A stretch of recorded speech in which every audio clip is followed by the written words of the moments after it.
Hi friends, already మొన్న చెప్పాను కదా కొత్తది కడా తీసుకుంటామని. ఇది ఇప్పుడు నాకు ఇలా యూజ్ అవుతుంది. షాంపూ అయితే ఇదిగో మొత్తం అన్నీ మిక్సీ పట్టేసి ఇందులో పేస్ట్ చేసి ఆడేసాం.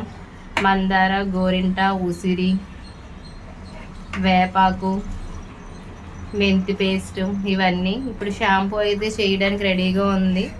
ఇప్పుడు ఆల్రెడీ గ్యాస్ అది వెలిగించి ఇది కాసేపు అలా మరగపెడతామండి. షాంపూ అయితే రెడీ చేస్తాను. అన్నీ మిక్సీ పట్టేసి పేస్ట్ చేసి ఆడేసాను.